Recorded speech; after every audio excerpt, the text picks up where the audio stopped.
makanan dan minuman kepada pelanggannya. Tiba-tiba ketika dia sedang menyajikan air minum, ada lalat di dalam. Nah, menurut ajaran agama Islam, mau diganti atau mau dimandi-mandikan tuh lalatnya? Baru diambil, baru dikasih minum orang itu. Diganti itu. Berarti kamu tidak Islam. Kalau kalian tidak percaya, naik saja. Bantah apa omongan saya. Oke, ada mualaf. Wah, ini mualaf nih. Silakan nyalakan kamera Anda. Mari sampaikan apa yang mau Anda sampaikan. Silakan. Oh, nah ini penggemar saya. Dari Madura. Bapak penggemar saya dari Pulau Madura. Bagaimana Cak kabarnya, Cak? Betul, Dis. Kalau ke gereja itu memang seksi-seksi di sini. Gimana? Betul kata orang. Kalau ke gereja memang seksi-seksi di daerah sini. Seharusnya kan sopan, Dis. Betul.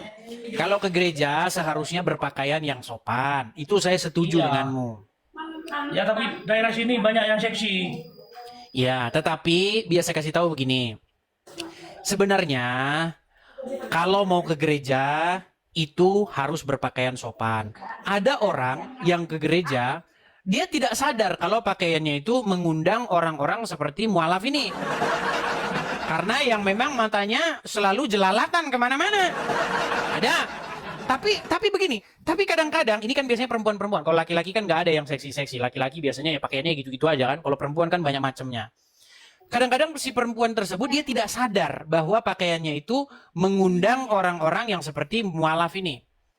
Tetapi itu juga kalau di muslim ya, kalau perempuannya ya, kalau mau sholat pakai kerudung. Rapi, Pakai Dis. kerudung, kemudian pakai celana yang panjang menutupi di bawah lutut, bahkan sampai ke mata kaki begitu. Tetapi begini, apakah itu jaminan bahwasanya seorang perempuan yang pakai kerudung, pakai jilbab, dia punya akhlak yang baik? Tidak juga, tidak juga. Seperti itu. Apakah orang perempuan yang berpakaian agak sedikit seksi ke gereja akhlaknya tidak baik? Tidak juga, begitu. Yang lebih penting daripada itu sebenarnya berbicara mengenai kerohanian seseorang. Seperti itu, mualaf. Silakan. Kalau kita itu mau menghadap Tuhan, ya seharusnya kita akan berpakaian rapi, kan begitu. Kalau itu saya Kalau setuju. sini tidak, kalau mau ke gereja ada yang pakai rok mini itu. Ya, itu ada oknum-oknum seperti itu. Banyak sini, banyak. Tak video ya. Kalau Boleh. tak video kan, lagi Ya. aja pi. Begini, saya tidak membenarkan kalau misalnya ke gereja itu berpakaian seksi-seksi rok mini. Ya, kalaupun ada yang seperti itu jumlahnya sedikit saja. Di antara 100 paling cuma 3 orang begitu. Tapi apakah mereka itu pasti akhlaknya jelek? Belum tentu. Belum tentu juga. Kadang mereka tidak sadar. Karena mereka biasa kayak begitu. Mereka anggap itu biasa-biasa saja begitu. Tapi kalau Islam, Dis ya, kalau Islam, kalau mau ke masjid, yang jelas 100% sudah berpakaian rapi. Ya, di Indomaret juga banyak yang begitu. Yang pakaian-pakaian cadar itu lalu masuk ke dalam, susu dekolgen masuk. Terus apa lagi? Ada ini lagi rinso masuk. Banyak video-video begitu, orang berjilbab nyolong banyak. Jadi begini, maksud saya begini loh, mualaf. Kalau kita mau jujur ya, kan saya sering bilang, yang penting itu adalah kita berani jujur dan kita berani mengambil tindakan yang benar. Kita nggak bela yang mana-mana. Yang benar kita katakan benar, yang hak kita katakan hak, yang batil kita katakan batil. Setuju? Yang benar itu Islam, Dis. Kalau Islam sudah pasti salah. Benar-benar salah. Enak banget di sana. Benar-benar salah lah. Kenapa saya katakan benar-benar salah? Coba, mualaf. Betul atau salah bahwa Muhammad menyuruh orang minum air kencing hewan? Bagi orang sakit itu dulu kan. Itu zaman dulu. Bukan sekarang. Sekarang sudah zamannya medis. Oke, sekarang berarti Muhammad Dulu. ketika sebentar, tenang. Makasih Kak Ceki, terima kasih Kak Ceki. Makasih Kak Ceki. Waduh, mualaf langsung minder. Ada roket melayang nih, sialan gue nggak dapet nih. Gini, mualaf. Tidak mengharapkan itu saya. Oke, gini mualaf, dengar. Kamu tahu bahwa Muhammad itu memang hidup di masa lalu. Dia menyuruh orang juga pada masa lalu. Menyuruh sholat juga di masa lalu. Berarti umat muslim tidak perlu lagi sholat sekarang. Karena itu kan dulu. Betul? Betul nggak? Bukan, jangan disamaratakan. Oh ya sudah. Oke, Karena sekarang kalau begini. sholat itu- Betul kalau tidak sholat Muhammad itu nyuruh wajib. minum air kencing hewan? Nggak wajib kan, kalau sholat itu wajib. Waduh, sinar. Coba minggir geser dikit. Silau. Nah, gitu. Begini. Sekarang oke, yang sampai sekarang ada aja gini. Ini ada kalau muslim pergi ke warung Padang atau pergi makan teh sate ke warung Madura, ya. Kalau ada seorang muslim atau seorang pedagang lah, seorang pedagang orang Madura menyajikan makanan dan minuman kepada pelanggannya. Tiba-tiba ketika dia sedang menyajikan air minum, ada lalat di dalam. Nah, menurut ajaran agama Islam, mau diganti atau mau dimandi-mandikan tuh lalatnya? Baru diambil, baru dikasih minum orang itu. Diganti itu. Berarti kamu tidak Islam. Karena menurut ajaran Muhammad, menurut apa yang disunahkan oleh Rasul, kalau ada lalat masuk ke dalam, ada pelangganmu bilang begini, ini kata Nabi saya, kalau ada lalat di dalam, celup ke dalam, baru diambil lalatnya, nah baru diminum begini. Sunnah Rasul. Betul tidak? Betul tidak? Begini, Dis, tadi bahas masalah kecil. Ya. Begini nih, langsung lemes saya. Tadi kan bahas air kencing unta, ya. Ya, itu kan tadi biar supaya tidak kau bilang dulu, biar tidak dulu. Nah, saya ambil sekarang zaman yang masih berlaku. Kalau ada lalat masuk ke gelas, maka lalatnya harus dicelupin ke dalam, lalu diambil lalatnya, lalu airnya diminum. Pertanyaan saya, jorok tidak itu? Kalau sunnah itu kan gini, Dis, ya. Kalau sunnah itu kan gini, paham enggak? Bisa dikerjakan. Yang ditanya jorok atau tidak, tapi malah lari kemana-mana. Coba, Bang Mualaf, saya tanya. Menurut ajaran Muhammad, betul tidak yang demikian?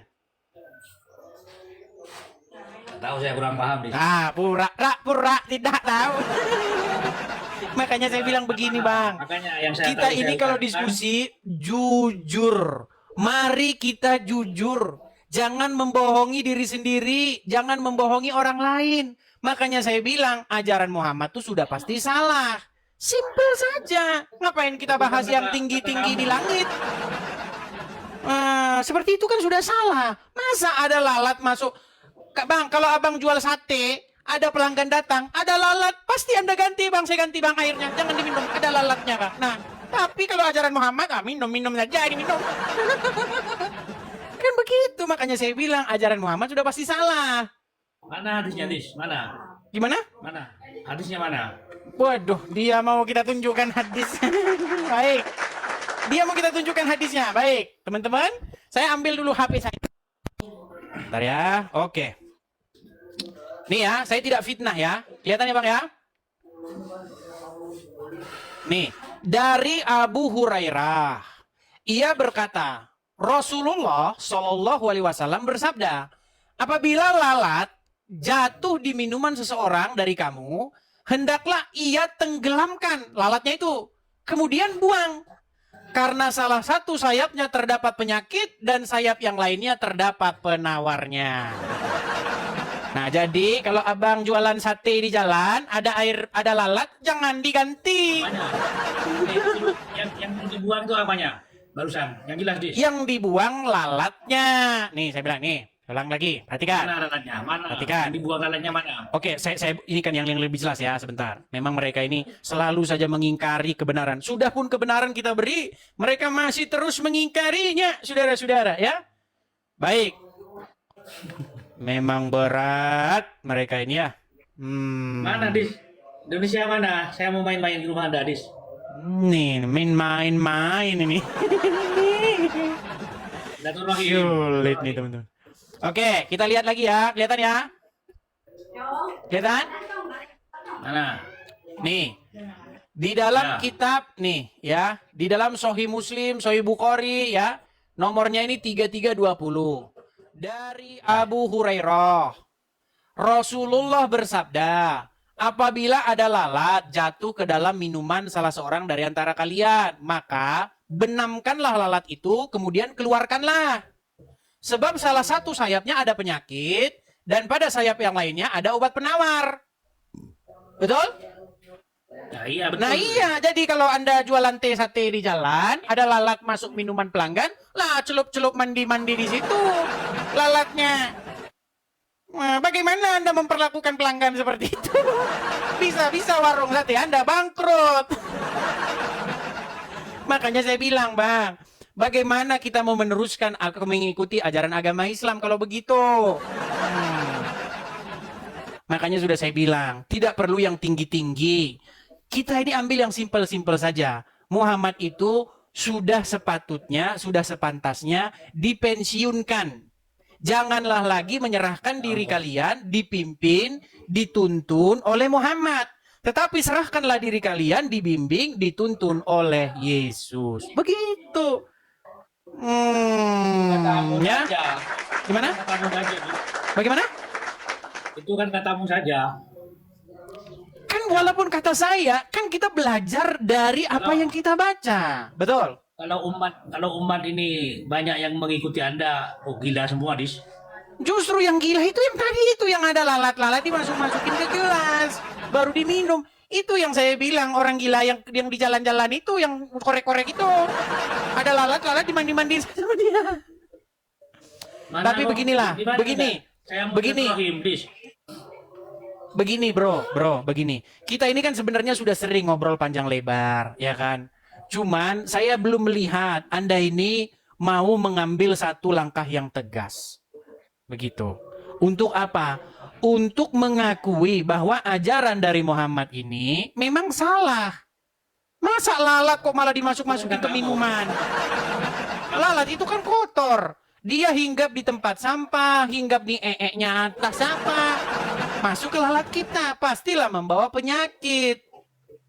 Begitu. Ya semoga Anda sadar lah ya. Jangan yang tinggi-tinggi lah bahasan kita. Gimana? Penyakitnya Anda sendiri. Inilah teman-teman ya, begitu challenging kita sampaikan kepada orang Muslim, mereka masih terus mengelak, mereka masih terus mengatakan yang bukan-bukan kepada kita. Padahal begini ya Bang ya, sebenarnya Al-Quran itu sudah menyuruh kalian untuk beriman kepada kitab sebelumnya, yaitu kitab Injil. Tetapi umat Muslim saya katakan, mereka ketika baca Quran itu sambil koprol. Nah, kalau koprol sambil koprol begini ya terbalik. Harusnya yang dibaca, berimanlah kepada kitab yang sebelum Al-Quran, tapi gara-gara koprol, berimanlah kitab yang kepada sesudah Al-Quran. Nah itu, beriman kepada lalat-lalat itu tadi. Itulah akibatnya karena kalian membacanya sambil koprol. Kalau di agamamu ini hukumnya apa, Dis? Lari-lari, merokok itu tidak boleh karena di dalam agama Kristen tubuh kita ini adalah bait Tuhan yang sejati. Jadi badan kita ini adalah rumah Tuhan yang sejati. Jadi rumah Tuhan bukan di sono, bukan di Ka'bah, bukan di Yerusalem. Rumah Tuhan yang sejati itu ada di dalam diri kita. Jadi kalau kita tahu bahwa badan kita ini adalah rumah Tuhan, maka kita harus memperlakukan badan kita ini dengan baik. Tidak merusaknya dengan narkoboy, tidak merusaknya dengan rokok, tidak merusaknya dengan alkohol. Begitu. Oh, Anda merokok, Dis? Siapa bilang saya merokok? Saya tidak merokok. Habis live kan merokok Anda, jangan mustahil. Saya tidak merokok. Dulu saya merokok, dulu sekali. Kalau tidak salah saya berhenti merokok itu tahun 2012-an kurang lebih. Kemarin masih merokok. Kemarin masih merokok, sungguh fitnah ya. Gini, kami kalau ke gereja, itu kan orang-orang gereja itu tahu satu sama lain tuh. Atau teman-teman saya di sini tahu satu sama lain kegiatan saya. Saya tidak merokok. Begitu. Oke lah, itu kamu sudah kena peringatan tuh gara-gara tunjuk rokok. Bang Mualaf, cobalah ya, renungkan perkataan saya, bertobatlah, tinggalkanlah Muhammad, dan jadilah pengikut Tuhan Yesus. Katamu Nah kan, dia begitu, dikasih tahu begitu. Tapi biarlah waktu yang menjawab.